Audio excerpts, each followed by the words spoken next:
नहमदुहु व नुसल्ली अला रसूलिहिल करीम अम्मा बाद फ़ाउज़ बिल्लाहि मिनश शैतानिर रजीम बिस्मिल्लाहिर रहमानिर रहीम अस्सलातु वस्सलामु अलैका या रसूलल्लाह व अला आलिका व अस्हाबिका या हबीबल्लाह। अस्सलामु अलैकुम मुअज़्ज़ज़ नाज़रीन व सामीन। उम्मीद करता हूँ कि आप सब अल्लाह के फजल व करम से ठीक होंगे और अल्लाह ताला से दुआ करता हूँ कि अल्लाह ताला आप लोगों को खुश व खुर्रम रखे और आप लोगों की तमाम दिली मुरादें पूरी फरमाए। आज की वीडियो का अनवान है बगैर किसी शरई उज़र के तलाक देने वाले शोहर की क्या सज़ा है।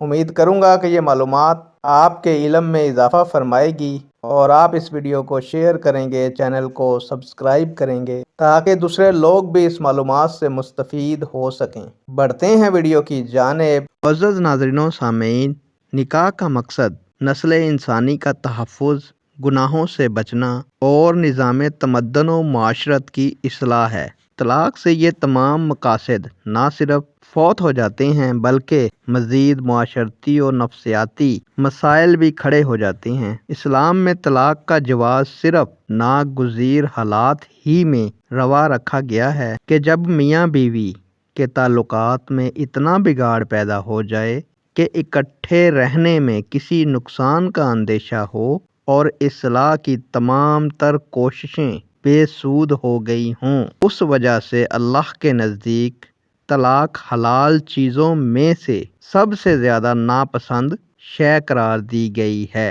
तलाक के जवाज़ का ये मतलब नहीं कि किसी की फरमाइश पर बेगुनाह तलाक दे दी जाए और जिन रिश्तों को अल्लाह ताला ने कायम किया है उनको बिला वजह काट कर रख दिया जाए। ये अल्लाह ताला को हरगिज़ पसंद नहीं। प्यारे दोस्तों, बिला वजह तलाक लेना या तलाक देना शरन नापसंदीदा अमल है, मगर इस्लाम ने इसकी कोई जिस्मानी सज़ा मुकर्रर नहीं की।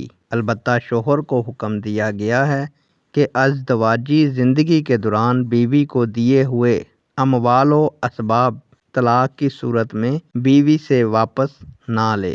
यानी कि तलाक देने पर शोहर की शरई सज़ा माली सज़ा है कि जो कुछ उसने बीवी को दिया है वो वापस नहीं ले सकता, और बिला वजह तलाक देकर उसने ज़ालिमाना इक़दाम उठाया है, इसके लिए वो क़यामत के रोज़ अल्लाह ताला के हजूर जवाबदेह है। लेकिन दुनिया में इसकी कोई जिस्मानी सज़ा मुकर्रर नहीं की गई। नेक दुआओं के साथ आपसे इजाज़त चाहूँगा। अल्लाह ताला आपका और मेरा हामी और नासिर हो। अल्लाह हाफिज़।